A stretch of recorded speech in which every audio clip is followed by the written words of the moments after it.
আসসালামু আলাইকুম। আমন্ত্রণ চ্যানেলের সংবাদে, সঙ্গে আছি দিদার হোসেন। সংবাদের শুরুতেই জানিয়ে দিচ্ছি ফ্রেশ সংবাদ শিরোনাম। চিকিৎসার জন্য বিএসএমএমইউতে খালেদা জিয়া দ্রুত মুক্তি চেয়ে হাসপাতাল চত্বরে বিএনপি নেতাকর্মীদের বিক্ষোভ।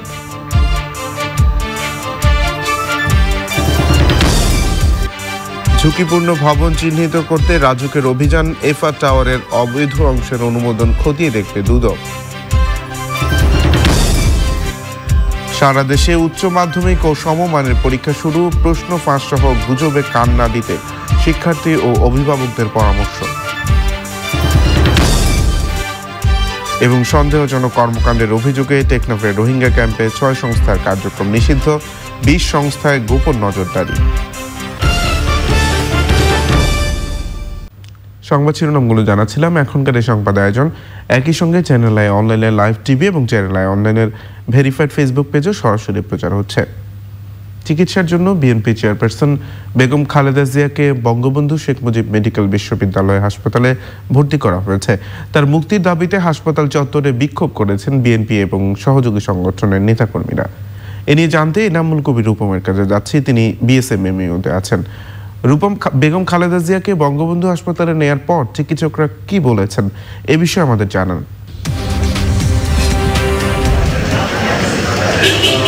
দুপুর 1:15টার দিকে ঢাকার পুরাতন কেন্দ্রীয় কারাগার থেকে বিএনপি চেয়ারপারসন বেগম খালেদা জিয়াকে যখন ঢাকার বঙ্গবন্ধু শেখ মুজিব মেডিকেল বিশ্ববিদ্যালয়ের এই কেবিন ব্লকে নিয়ে আসা হয়, তখন বেগম খালেদা জিয়ার গাড়ি থেকে নেমে তাকে একটি হুইল চেয়ারে করে কেবিন ব্লকের 621 নম্বর কেবিনে নিয়ে যাওয়া হয়। সেখানে চিকিৎসকদের সিদ্ধান্ত অনুযায়ী তাকে হাসপাতালে ভর্তি করা হয়েছে। 621 নম্বর কেবিনে রেখে তাকে চিকিৎসা দেওয়া হচ্ছে। চিকিৎসকরা বলেছেন যে তার পুরাতন কাগজপত্র, পুরাতন চিকিৎসা ব্যবস্থাপত্র দেখে তারা নতুন করে কিছু পরীক্ষা নিরীক্ষার ব্যবস্থা নেবেন। এই পরীক্ষা নিরীক্ষার কাগজ রিপোর্টগুলো আসতে 1-2 দিন সময় লাগবে। এই সময়টুকু তাকে হাসপাতালে ভর্তি রাখা হবে এবং বেগম খালেদা জিয়া কে মেডিকেল যে বোর্ড গঠন করা আছে, সেই বোর্ড তাকে চিকিৎসা দেওয়ার পর সিদ্ধান্ত নেওয়া হবে যে বেগম খালেদা জিয়া কি কারাগারে ফিরে যাবেন নাকি তাকে এখানে আরও 2-1 দিন রেখে চিকিৎসা দিতে হবে। এখানে কিছুক্ষণ আগে হাসপাতাল এলাকায় এসেছিলেন বিএনপি স্থায়ী কমিটির সদস্য ডক্টর খন্দকার মোশাররফ হোসেন, এসেছিলেন বিএনপির মহাসচিব মির্জা ফখরুল ইসলাম আলমগীর। মির্জা ফখরুল ইসলাম আলমগীর বলেছেন যে তারা বারবার দাবি জানাচ্ছেন একটি বিশেষায়িত হাসপাতালে চিকিৎসা দেওয়ার জন্যে, কিন্তু সরকার সে ব্যাপারে কর্ণপাত করছেন না। এই হাসপাতালে যখন আনা হয়েছে তখন তাকে যেন সর্বোচ্চ চিকিৎসা দেওয়া হয়, সে ব্যাপারে তারা দাবি করেছেন। ওদিকে বিএনপি স্থায়ী কমিটির সদস্য ডক্টর খন্দকার মোশাররফ হোসেন বলেছেন যে তাকে সঠিকভাবে চিকিৎসা দেওয়া হচ্ছে না। আমরা তাকে প্রশ্ন করেছিলাম, যদি বেগম খালেদা জিয়ার মেডিকেল বোর্ড সুপারিশ করে তাকে বিদেশে চিকিৎসার জন্য পাঠানোর ব্যাপারে, তাহলে আপনাদের অবস্থান কি হবে? সেই ব্যাপারে বিএনপি স্থায়ী কমিটির সদস্য ডক্টর খন্দকার মোশাররফ হোসেন বলেছেন যে এই বিষয়টি যদি মেডিকেল বোর্ড সুপারিশ করে তাহলে তিনি বিদেশে যাবেন কিনা তা সম্পূর্ণ নির্ভর করবে বেগম খালেদা জিয়ার ইচ্ছার উপর। কিছুক্ষণের মধ্যেই হাসপাতাল কর্তৃপক্ষ সাংবাদিকদের উদ্দেশ্যে সাংবাদিক সম্মেলন করবেন, তাতে তারা বিস্তারিত জানাবেন বলে আমরা আশা করছি। হৃদয়। রূপম, ধন্যবাদ। প্রিয় দর্শক, বঙ্গবন্ধু শেখ মুজিব মেডিকেল বিশ্ববিদ্যালয় থেকে আমাদের সঙ্গে যুক্ত হয়েছিলেন এনামুল কবির রূপম। বনানীর এফআর টাওয়ারের অবৈধ অংশের অনুমোদন কিভাবে হলো তা খতিয়ে দেখা হচ্ছে বলে জানিয়েছেন দুদক চেয়ারম্যান ইকবাল মাহমুদ। ঢাকা বিশ্ববিদ্যালয়ে এক অনুষ্ঠান শেষে সাংবাদিকদের প্রশ্নের জবাবে তিনি বলেন, এর ভিত্তিতে দুদকের যা করার তা করা হবে। তো আমরা ইনকোয়ারিতে নিয়েছি, ইনকোয়ারি করার পরে যদি দেখি যে রাজুক পারমিশন দিয়েছে, এই পারমিশন যিনি দিয়েছেন তার বিরুদ্ধে ব্যবস্থা নেওয়া হবে। এবং আমরা 2013 সালে সম্ভবত রাজুকের কাছে একটা তালিকা চেয়েছিলাম যে কত অবৈধ বিল্ডিং এই ঢাকা শহরে আছে, এবং শেষ পর্যন্ত এই তালিকা আমি যা শুনেছি তালিকা পাওয়া যায় নাই। বা পার্শালি পাওয়া গেছে। আমি আজকে যে দেখব ওই ফাইলটি কেন পড়ে আছে। বহুতল ভবন নির্মাণে আগুন নিরাপত্তা ছাড়পত্র দেওয়ার আগে অবশ্যই ফায়ার সার্ভিসকে সরেজমিন পরিদর্শন করতে হবে। মন্ত্রিসভা বৈঠকে এই সিদ্ধান্ত নেওয়া হয়েছে। সচিবালয়ের মন্ত্রী পরিষদ কক্ষে প্রধানমন্ত্রী শেখ হাসিনার সভাপতিত্বে বৈঠকের শুরুতে রাজধানীর বনানীতে আগুনের ঘটনায় নিহতদের স্মরণে শোক প্রস্তাব নেওয়া হয়।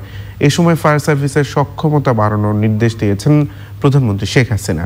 রাজধানীর খাল জলাধার সংরক্ষণে পদক্ষেপ নিতেও বলেছেন প্রধানমন্ত্রী। মন্ত্রিসভায় হবিগঞ্জ কৃষি বিশ্ববিদ্যালয় আইন 2019-এর খসড়া নীতিগত অনুমোদন দিয়েছে মন্ত্রিসভা। এই সময় গাজীপুর উন্নয়ন কর্তৃপক্ষ আইনের খসড়ারও অনুমোদন দেয় মন্ত্রিসভা।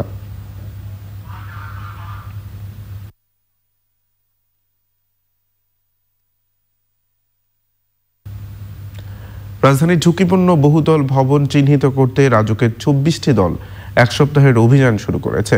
তাদের সঙ্গে কাজ করছে ফায়ার সার্ভিস। এ নিয়ে জানতে পরাগ আজিমের কাছে যাচ্ছি, তিনি বনানীতে আছেন। পরাগ, রাজুকের ঝুঁকিপূর্ণ ভবন চিহ্নিত করার অভিযানের এখন পর্যন্ত কি অগ্রগতি হয়েছে এ বিষয়ে আমাদের জানান।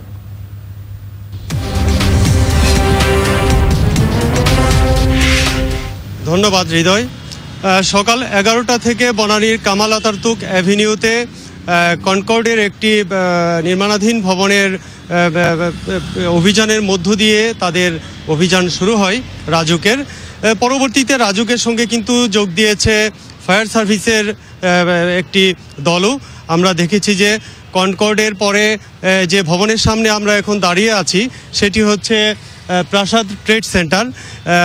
রাজুক কনকর্ডে তেমন কোনো অনিয়ম পায়নি, এটি নির্মাণাধীন ভবন। তবে এই প্রাসাদ কিন্তু একটি বহুতল ভবন এবং এটি কিন্তু বহু আগেই কনস্ট্রাকশন সম্পন্ন হওয়া একটি ভবন। তো এই ভবনে তারা বেশ কিছু অনিয়ম পেয়েছে বলে রাজুকের যিনি নির্বাহী ম্যাজিস্ট্রেট রয়েছেন মোহাম্মদ মামুন মিয়া, তার নেতৃত্বে অভিযানটি চলেছে। তিনি বলেছেন তারা বেশ কিছু অনিয়ম পেয়েছেন, রাজুকের নকশা বহির্ভূত এবং অনুমোদনের বাইরে কিছু বিষয় তারা পেয়েছেন এবং তারা বলেছেন যে তারা আরও বেশি খতিয়ে দেখে তাদের বিরুদ্ধে অবশ্যই ব্যবস্থা নেবেন এবং তাৎক্ষণিকভাবে নিচে একটি ফাস্টফুডের দোকান রয়েছে, এই ফাস্টফুডের দোকানটি বন্ধ করার নির্দেশ তারা তাৎক্ষণিকভাবে দিয়েছেন। বলেছেন যে এটি রাজুকের কোনো ইয়ার ভেতরে, তাদের অনুমোদনের ভেতরে ছিল না। আরেকটি বিষয় হচ্ছে ফায়ার সার্ভিস। ফায়ার সার্ভিস কিন্তু মূলত আগুনের বিষয়টি অগ্নি নির্বাপন যন্ত্রপাতি এবং সিঁড়ি বা করিডোর ঠিকমতো রয়েছে কিনা এবং যদি আগুন লাগে তাহলে নিরাপদে বের হতে পারবে কিনা সেই ধরনের ব্যবস্থা আছে কিনা এই বিষয়গুলি খতিয়ে তারা দেখছে, এখনও দেখছে এই বিল্ডিংয়ে।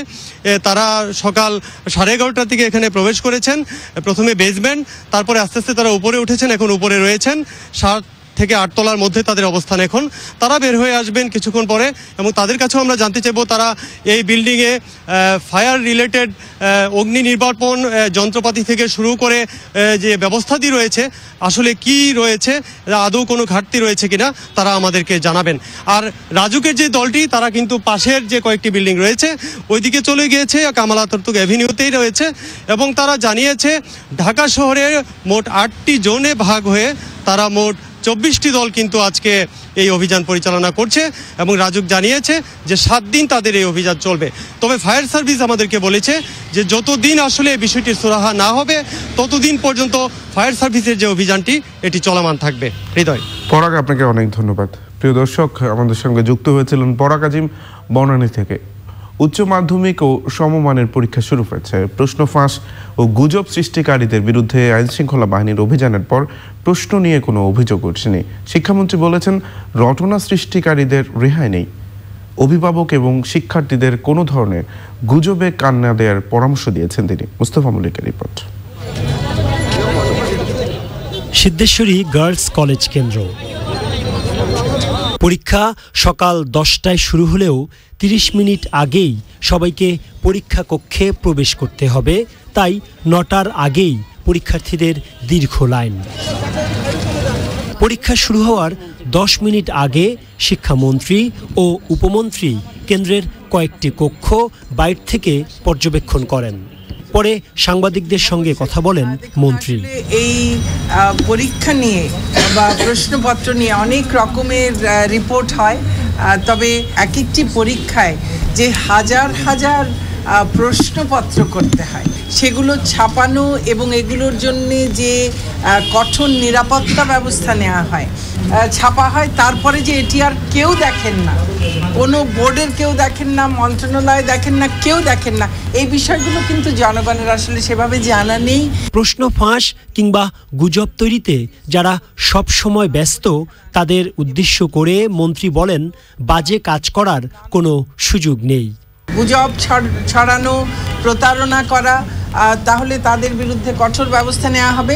এবং একই সঙ্গে আমি আবারও অভিভাবক এবং পরীক্ষার্থীদের প্রতি, শিক্ষকদের প্রতি আহ্বান জানাবো, কোনো রকম গুজবে কান দেবেন না, কোনো ধরনের প্রতারণার ফাঁদে পা দেবেন না, কারণ আমরা বিশ্বাস করি প্রশ্নপত্র ইনশাল্লাহ ফাঁস হবে না। এইচএসসি ও সমমানের লিখিত পরীক্ষা শেষ হবে 11ই মে। 12 থেকে 21শে মে পর্যন্ত ব্যবহারিক পরীক্ষা চলবে। 2010 সাল থেকে পরীক্ষা শেষ হওয়ার 2 মাসের মধ্যেই ফল প্রকাশ করে আসছে বোর্ডগুলো। Mostafa Mallik, channel I, Dhaka. জঙ্গি অর্থায়ন সহ সরকারি নির্দেশনার বাইরে গিয়ে সন্দেহজনক কর্মকাণ্ডের অভিযোগে টেকনাফের রোহিঙ্গা ক্যাম্পে দেশি বিদেশি 6টি বেসরকারি সংস্থার কার্যক্রম নিষিদ্ধ করেছে এনজেবিসব পৌর। আরও 20টি সংস্থার গতিবিধি ও টাকার উৎসের দিকে গোপন নজরদারি করছে সরকার। বিস্তারিত সময় ইসলামের রিপোর্টে। কক্সবাজারের টেকনাফে উখিয়া সীমান্তে অবস্থান করা প্রায় 12 লাখ রোহিঙ্গাকে বিভিন্ন ধরনের সহযোগিতা দিচ্ছে দেশি বিদেশি 162টি বেসরকারি সংস্থা। এদের মধ্যে 117টি দেশি আর 45টি বিদেশি। রোহিঙ্গাদের স্বাস্থ্য, চিকিৎসা, শিক্ষা, বিনোদন ও সচেতনতামূলক কার্যক্রম সহ ইতিমধ্যে 780টি প্রকল্প গ্রহণ করেছে এই সংস্থাগুলো। এনজিও বিষয়ক ব্যুরোর হিসেবে এখন পর্যন্ত এনজিওগুলো রোহিঙ্গা খাতে খরচের জন্য অনুদান এনেছে 2244 কোটি টাকা। এখন প্রশ্ন, এই টাকার যোগান দিচ্ছে কারা, আর এই টাকা খরচ হচ্ছে কোন কোন খাতে? নজরদারি রাখতে গিয়ে বিভিন্ন সংস্থার তথ্যের ভিত্তিতে সন্দেহজনক লেনদেন এবং কর্মকাণ্ডের জন্য ইসলামিক এইড, ইসলামিক রিলিফ, মুসলিম এইড, নৌমিজান আফতাবি ফাউন্ডেশন, চাষী কল্যাণ সহ স্মল কাইন্ডনেস বাংলাদেশের কার্যক্রম নিষিদ্ধ করেছে এনজিও ব্যুরো। গভর্নমেন্টের পলিসির সঙ্গে অ্যালাইন থেকে এবং সমন্বয় রেখে কাজ করতে হবে। এর বাইরে যদি যে যায়, গভর্নমেন্ট একটা চেষ্টা করছে যে কোনো একটি বিষয়ে একটা উদ্যোগ গ্রহণ করতে, হঠাৎ করে যদি তার কোনো নেতিবাচক কোনো যদি একটা ভূমিকা রাখে, সেক্ষেত্রে আমরা এটার করি। অথবা অনেক সময় আছে যে টেররিস্ট অ্যাক্টিভিটিস খুব ইম্পর্টেন্ট একটা বিষয়, যে টেররিস্ট অ্যাক্টিভিটিসটা নানা রকমের ভাবে ওখানে একটা মাথাচাড়া দিয়ে ওঠার চেষ্টা হচ্ছে। তো সেই কারণে তো আমাদের একটু সাবধানতা অবলম্বন করতেই হয়, যেন কোনো এনজিও এর সঙ্গে ইনভলভ না হয়। এরপরে তো আছে 10-20টার মতো হয়তো হতে পারে যে আমরা একটু আলাদা করে কেয়ারফুলি হ্যান্ডেল করি আর কি। আইন শৃঙ্খলা বাহিনী বলছে, ভ্রমণ ভিসা নিয়ে রোহিঙ্গা ক্যাম্পে প্রবেশ করা অনেক বিদেশি সহ সন্দেহজনক কার্যক্রমে যুক্ত অনেককেই শনাক্ত করা হয়েছে। তাদের গতিবিধি জানতে বাড়ানো হয়েছে বাড়তি নজরদারি। এনজিওরা কি করবে না করবে তার কিন্তু একটা সীমারেখা আছে, সেটা যদি লঙ্ঘিত হয় তো অবশ্যই এটা আমরা যথাযথ কর্তৃপক্ষের গোচরে নিয়ে আসবো। সেটাই তো আমাদের কাজ, আমাদের ইন্টেলিজেন্স সংগ্রহ করার কাজই তো সেটা, যে তারা তার চৌহদ্দির বাইরে গেছে কিনা, এবং সাহায্য যদি দিতে হয় তারা নিজেরা সাহায্য দিচ্ছে না, আমাদের যে চ্যানেল সরকারিভাবে যেটা প্রতিষ্ঠিত করে দেওয়া হয়েছে সেই চ্যানেলে যাচ্ছে, সেটা তো আমাদের দেখতে হবে। কারণ কেউ তো যথেচ্ছভাবে ওখানে যার যার কাজের ক্ষেত্র তৈরি করে নিতে পারে না। রোহিঙ্গা ক্যাম্পগুলোতে প্রাথমিক শিক্ষার ব্যবস্থা থাকলেও ভবিষ্যৎ বিবেচনায় ইংরেজি ও নিজস্ব ভাষার বাইরে বাংলা না শেখাতে সরকারি নিষেধাজ্ঞা রয়েছে। সময় ইসলাম, চ্যানেল আই, ঢাকা। সৌহার্দ্যপূর্ণ সম্পর্ক জোরদারের লক্ষ্যে লন্ডনে বিশেষ অনুষ্ঠান করেছে বাংলাদেশ হাই কমিশন। এতে অংশ নিয়ে বাংলাদেশ এবং ব্রিটেনের বন্ধুত্বের 50 বছরের পূর্তি উদযাপনের ঘোষণা দেন পররাষ্ট্র প্রতিমন্ত্রী শাহরিয়ার আলম। লন্ডন থেকে এমি হোসেন জানাচ্ছেন বিস্তারিত।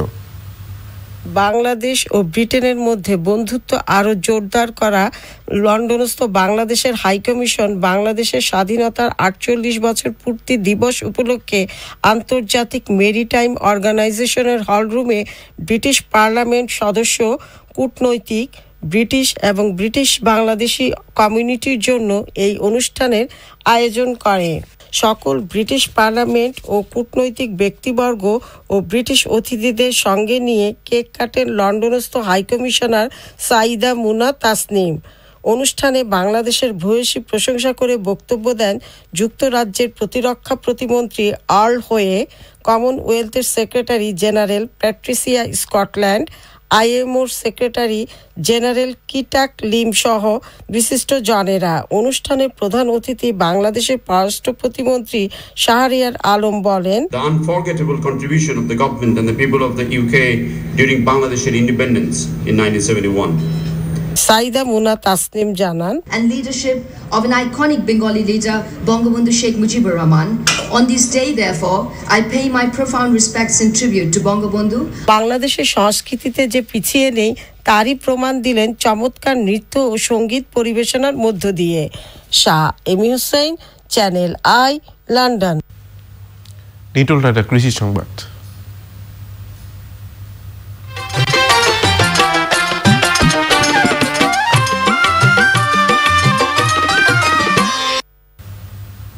মৌ চাষ করে লাখপতি হয়েছেন মেহেরপুরের মৌচাষী রুকনুজ্জামান। তার সাফল্য এলাকার অন্য মৌচাষীদের জন্য অনুকরণীয় দৃষ্টান্ত তৈরি করেছে। গোলাম মোস্তফার রিপোর্ট। 2 বছর আগে 40,000 টাকা বিনিয়োগ করে 7টি মৌবাক্সে বসে মৌ চাষ শুরু করেন মেহেরপুর সদর উপজেলার কুতুবপুর গ্রামের রুকনুজ্জামান। প্রথম বছরই লাভের মুখ দেখেন তিনি। এবছর তার মৌবাক্সের সংখ্যা দাঁড়িয়েছে 43-এ। এসব মৌবাক্স থেকে এবার প্রায় 60 মণ মধু সংগ্রহ করবে বলে আশা করছেন তিনি, যা থেকে আয় হবে 5 লাখ টাকা। এই বছরে আমার অনুমান 50-60 মণ মতো মধু হতে পারে। তো 50-60 মণ মধু হবে। এর ভিতরে গত বছর 300 বিক্রি করেছিলাম, এবছর বিক্রি করেছি সরিষা ফুলের মধু 400 টাকা কেজি, আর এখন বিক্রি করছি আপনার বসন্তকাল শুরু হওয়ার পরে ফাল্গুন চৈত্র মাসে এখন 500 টাকা কেজি। তার খামারের মধুর সুখ্যাতি থাকায় প্রতিদিন অসংখ্য ক্রেতা ভিড় করছেন সেখানে। তাছাড়া অনেক বেকার তরুণ তার কাছে যাচ্ছেন পরামর্শের জন্য। এলাকায় আমি দেখেছি এদের এই মধুটা অ্যাকচুয়ালি ভালো, অনেকেই কেনে, আমি মাঝে মধ্যে কিনে নিয়ে যাই, আজকেও আসছি এই মধু কেনার জন্য। এটা একটা অল্প ব্যয়ে এই মধু চাষ যদি আমরা বাড়াতে পারি, করতে পারি, সেই হিসাবে বাণিজ্যিকভাবে বাইরে রপ্তানি করতে পারবো এবং লাভবান হবো এবং আমাদের বেকারত্ব দূর হবে। বেকারের জনগোষ্ঠীকে মৌ চাষে উদ্বুদ্ধ করতে পারলে অর্থনৈতিকভাবে সমৃদ্ধ হবে মেহেরপুর অঞ্চল। মৌমাছি পালনের উপর যদি তারা প্রশিক্ষণ গ্রহণ করে ব্যাংকের থেকে লোন নিয়ে অথবা যুব উন্নয়নের অনেক সময় তারাও লোন সরবরাহ করে থাকেন, সেগুলো গ্রহণ করে তারা মৌমাছি পালন করলে আত্মস্বাবলম্বী হবে, দেশের উন্নয়ন হবে। মেহেরপুর থেকে গোলাম মোস্তফা, চ্যানেল আই। এবার প্রকৃতি সংবাদ।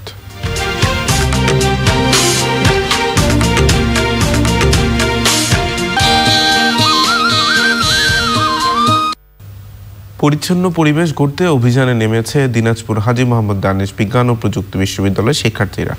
গ্রিন ক্যাম্পাস সংগঠনের উদ্যোগে শুধু হল আর ক্যাম্পাসে নয়, বিশ্ববিদ্যালয়ের আশপাশেও পরিষ্কার করা হচ্ছে। আরমান হোসেন বরকতের ভিডিওচিত্রে শাহ আলম শাহের রিপোর্ট। এরা কোনো পরিচ্ছন্নতা কর্মী নয়, কিন্তু পরিষ্কার করছেন বিশ্ববিদ্যালয়ের ক্যাম্পাস এবং আশপাশের ড্রেন সহ বিভিন্ন স্থানের ময়লা আবর্জনা। আশপাশে ময়লা নাই, এমন একটা সবুজ ক্যাম্পাস চাই স্লোগানই এ কাজ করছেন হাজী মোহাম্মদ দানেশ বিজ্ঞান ও প্রযুক্তি বিশ্ববিদ্যালয়ের শিক্ষার্থীরা। গ্রিন ক্যাম্পাস নামে তাদের সংগঠনে রয়েছেন বিদেশি শিক্ষার্থীরাও। As it doesn't look good when the environment is dirty, so we are making sure that our environment is clean and green. It is our duty to make it much more greenery, much more beautiful, much more healthy. এই সবুজ বাংলাদেশকে সবুজ রাখতে হলে আমরা শুধুমাত্র এই গুটি কয়েক মানুষ কাজ করলে চলবে না, দেশের মানুষকে এই দেশকে সবুজারণ্য করার জন্য এগিয়ে আসতে হবে। আমরা এই দিকে চলাফেরা করতাম, অনেক দুর্গন্ধ হতো, আমাদের অসুবিধা হতো। বন্ধুরা, আমাদের বড় ভাইরা উদ্যোগ নিয়ে যে এটা পরিষ্কার করতেছে, এজন্য আমরা অনেক খুশি। অপরিচ্ছন্ন পরিবেশ আর দুর্গন্ধ দূর করে নিজেরা ভালো থাকতেই গ্রিন ক্যাম্পাসের যাত্রা শুরু। আমরা খুব তাড়াতাড়ি ক্যাম্পাসটাকে একটা নিট অ্যান্ড ক্লিন ক্যাম্পাস হিসেবে গড়ে তুলতে পারবো। এই উদ্যোগে উৎসাহ দিচ্ছেন শিক্ষকরাও, আহ্বান জানাচ্ছেন অন্য শিক্ষার্থীদেরও। পরিবেশ এবং প্রকৃতি যদি পরিষ্কার না থাকে তাহলে আমরা সবাই এটার দ্বারা এফেক্টেড হব। শিক্ষা জীবনের পলাতক মুহূর্তগুলিকে ছাড়না দিয়ে তারা এই কাজ করছেন। তাদের এই মহতি উদ্যোগকে সাধুবাদ জানিয়েছেন বিশ্ববিদ্যালয় কর্তৃপক্ষ এবং পরিবেশবিদরা। দিনাজপুরের হাজী মোহাম্মদ দানের বিজ্ঞান ও প্রযুক্তি বিশ্ববিদ্যালয় থেকে শাহ আলম শাহী, চ্যানেল আই। এবার খেলার খবর।